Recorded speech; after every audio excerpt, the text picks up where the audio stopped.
Welcome to Console Christians, where we are discovering the biblical truths in today's video games. I'm Conrad, and the game we're looking at today is Resident Evil 7, which is in fact my favorite video game of all time. So what do you have to do in this game? Basically, there are monsters trying to kill you, and you gotta kill them before they do it to you. The main villain in this game is a little girl named Evelyn, who has the ability to infect your mind so that you mutate and you go insane. And she has done this to a family called the Bakers.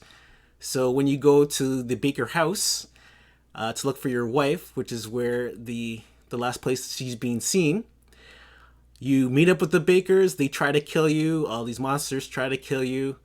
Eventually you have to confront Evelyn. So why is this my favorite game of all time? Well, let's look at a little clip and we can take a look at what the house looks like. So here we are in the laundry room, and we see that it just looks so run down. And the reason for this is that when Evelyn took possession of the Baker family, they stopped caring about what their house looked like. And they weren't concerned so much with vacuuming or doing dishes. See the wallpaper coming off of the walls here. And this is just after 3 years. And it wasn't like Evelyn came and then the next day this is what the house looked like. This is the gradual effect of after 3 years of neglecting this home. And this is what can happen to our lives if we neglect looking after our lives. This reminds me a lot of a scripture in the Bible from the book of Hebrews, chapter 2, verse 1. It says, "We must pay the most careful attention, therefore, to what we have heard, so that we do not drift away." So what does this have to do with with this house that's run down? Well, it does kind of make me think of when I go to the beach and I go into my inflatable boat and like to float on the water. I close my eyes and just relax, and then time goes by and I've drifted away, as the scripture says, because I'll open my eyes and look around and I realize that I have moved quite a distance from where I started, and it's not really where I want to be. And that's kind of like in our lives. You'll wake up one day and you'll think, how did I get in this situation? And it's not something that happened overnight.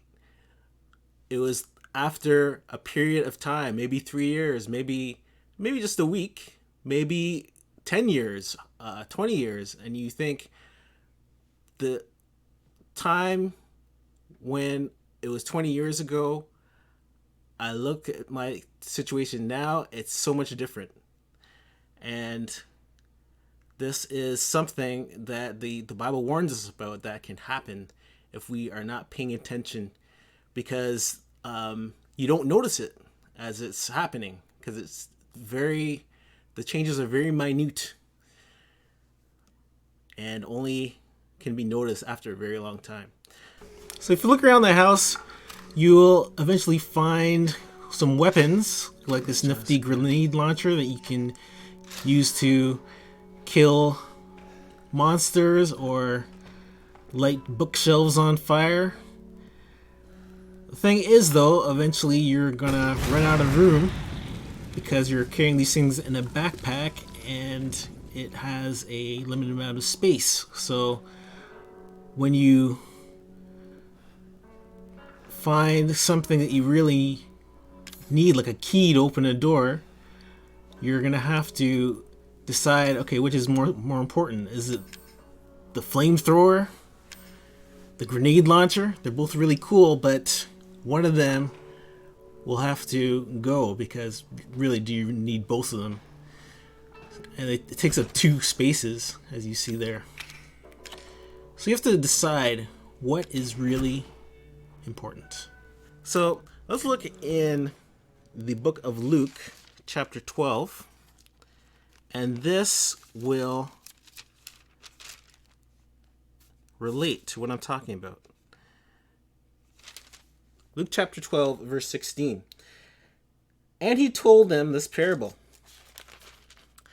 The ground of a certain rich man yielded an abundant harvest. He thought to himself, what shall I do? I have no place to store my crops. Then he said, this is what I'll do. I'll tear down my barns and build bigger ones. And there I will store my surplus grain. And I'll say to myself, you have plenty of grain laid up for many years. Take life easy, eat, drink, and be merry. But God said to him, you fool, this very night your life will be demanded from you. Then who will get what you have prepared for yourself? So this is a bad decision that the guy had made. It's kind of, as you can see, it kind of relates. He ran out of room. And he decided, well, I'll just tear down my barns and make bigger ones. When in fact, God said this is the wrong decision. So when you are faced with the decision of what do I don't have room in my life for this new thing that's come up, what do I do? So here is what Jesus says. He says it in the book of Mark, in chapter 12. In verse 28, he says, one of the teachers of the law came and heard them debating. Noticing that Jesus had given them a good answer, he asked him, of all the commandments, which is the most important? The most important one, answered Jesus, is this. Hear, O Israel, the Lord our God, the Lord is one. Love the Lord your God with all your heart and with all your soul and with all your mind and with all your strength. The second is this, love your neighbor as yourself. There is no commandment greater than these. So here's a really simple technique that Jesus gave to make decisions. Is it going to glorify God, or is it going to help someone else in your life? And very simple. May not be quite so easy to put into practice, but this is what we need to do sometimes. We have to make difficult decisions, give up something that we find really dear to our hearts, which may not be as important as something else.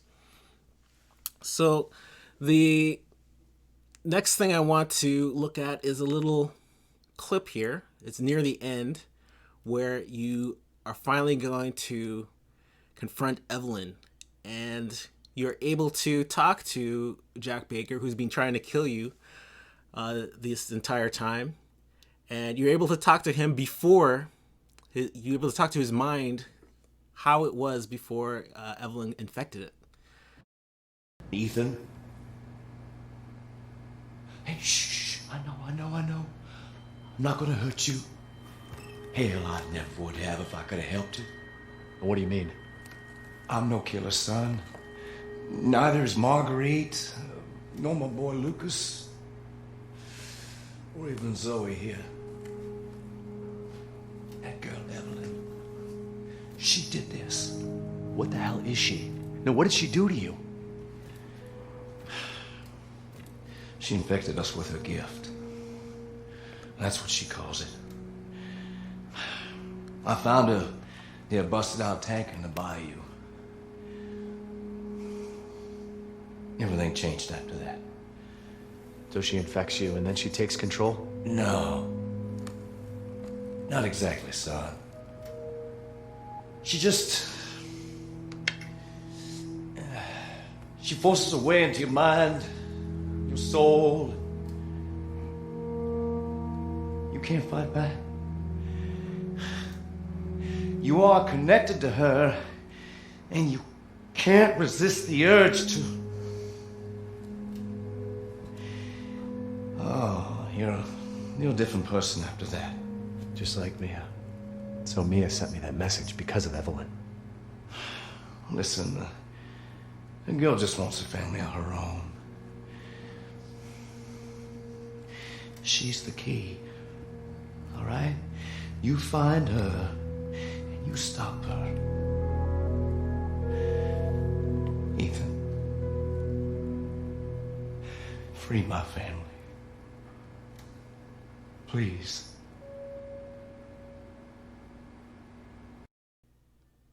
This sounds like a group of verses in the Bible, in the book of Romans, in chapter 7, in verse 15. And it says, I do not understand what I do. For what I want to do, I do not do, but what I hate, I do.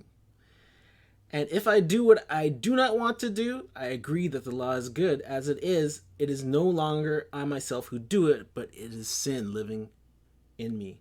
For I know that good itself does not dwell in me, that is in my sinful nature. For I have the desire to do what is good, but I cannot carry it out. For I do not do the good I want to do, but the evil I do not want to do, this I keep on doing. Now, if I do what I do not want to do, it is no longer I who do it, but it is sin living in me that does it.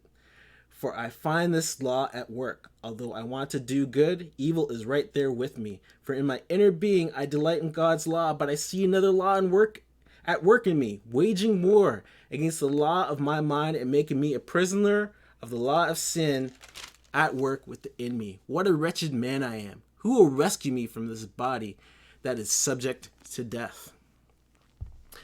So this is Paul the Apostle describing the conflict that is within every person on this earth. Because every one of us wants to do what's right. And many times we end up doing what's wrong. So there is in 1 Corinthians, the book of 1 Corinthians, a little good news to combat this.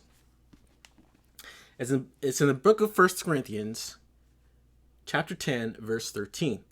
And it says, no temptation has overtaken you except what is common to mankind. And God is faithful. He will not let you be tempted beyond what you can bear. But when you are tempted, he will also provide a way out so you can endure it. So, first thing, any temptation you have, you're not the first person to encounter this temptation. So you're not alone. And then the next thing is that once you receive this temptation, you have the ability to fight it. God is not going to give you temptation that is too strong for you, that you can't fight it. You can fight any temptation that God allows you to go through. Because you might think, why am I not given the temptation of riches? And God says, because you can't handle it. Might look at it the other way. If you do have riches, you might think, why do I have all these riches? And God says, because you are able to handle it. That's why you have these riches. And you might wish that you had you're on the other side of the fence, but God says you can't handle this situation, or you can handle this situation. And that is why you are in this, you're encountering this temptation right at the moment. So that is it for this episode. Hopefully I can see you at our church service, which is on the Milestone Church's YouTube channel. It's happening live streaming this Sunday at 11 a.m. Eastern. And maybe I'll see you as well next time on the next episode. of Console Christians.